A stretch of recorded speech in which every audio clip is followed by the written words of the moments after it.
अस्सलाम वालेकुम। आज का हमारा टॉपिक है माइंडलेसनेस। माइंडलेसनेस बेसिकली एक ऐसी कैफियत का नाम है कि जिसके अंदर हम फिज़िकली कहीं प्रेजेंट हैं लेकिन मेंटली हम लोग उस वक्त उस जगह पर नहीं होते हैं। इसकी मैं कई एग्जांपल्स आपको दे सकता हूँ। फॉर एग्ज़ाम्पल, हम खाना खा रहे हैं, खाना खाते हुए हम मोबाइल का इस्तेमाल करते हैं या टीवी देखते हैं। अब ये जो खाना हम खा रहे हैं ये माइंडलेसली खाना खाया जा रहा है। इसी तरीके से हम जब क्लास में पढ़ते हैं, बच्चे जब पढ़ाई कर रहे होते हैं तो हमें अंदाज़ा होता है कि बच्चों की जो पिक करने की सलाहियत है उसके अंदर हमें कमी महसूस होती है, और उस कमी की जो सबसे बड़ी वजह हमें नज़र आती है वो उनका क्लास के अंदर माइंडलेसली या एब्सेंस ऑफ माइंड के साथ प्रेजेंट होना है। ये वो फैक्टर है जिसकी वजह से हमारी प्रोडक्टिविटी के ऊपर बहुत ज़्यादा इफ़ेक्ट आता है। ये वो रीज़न है जिसकी वजह से हमारे जो बच्चों की क्रिटिकल थिंकिंग है वो डेवलप नहीं हो पाती।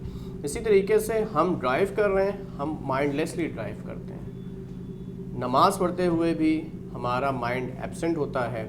अक्सर नमाज के दौरान भी हम ये भूल जाते हैं कि हमने कितनी रकातें पढ़ी या कौन सी सूरत तिलावत की थी इमाम साहब ने। ये वो फैक्टर्स हैं जो कि ज़ाहिर करते हैं कि हम कितना माइंडलेस होकर अपनी रिस्पॉन्सिबिलिटीज़ को पूरा करते हैं। इसी के बरक्स हमें माइंडफुलनेस एक वर्ड मिलता है। माइंडफुलनेस बेसिकली क्या है कि हम जो भी काम करें उसमें हमारा प्रेजेंस ऑफ माइंड होना बहुत ज़रूरी होता है। हमें लाइफ में मज़ा ही जब आएगा जब हम माइंडफुल होकर वो एक्टिविटी वो काम करते हैं। फॉर एग्ज़ाम्पल, अगर हम ट्रैवल करते हैं और माइंडफुल होंगे तो हम डीपली उसको ऑब्ज़र्व करते हैं और हमें अपनी रूह के अंदर तक उसकी फीलिंग महसूस होती है। हम खाना खा रहे हैं, खाने की मुख्तलिफ़ इक़साम हमारे सामने हैं जो कि बहुत टेस्टी हुआ करती हैं, तो अगर हम माइंडफुल होंगे तो हमें उसका जायका भी आएगा।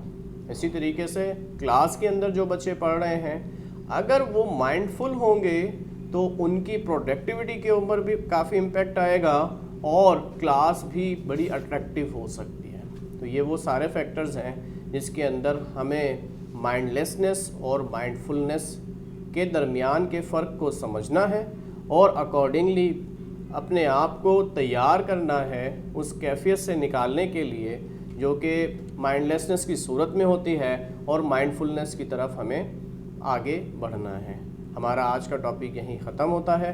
इंशाअल्लाह हम नए टॉपिक के साथ दोबारा हाज़िर होंगे। अल्लाह हाफ़िज़।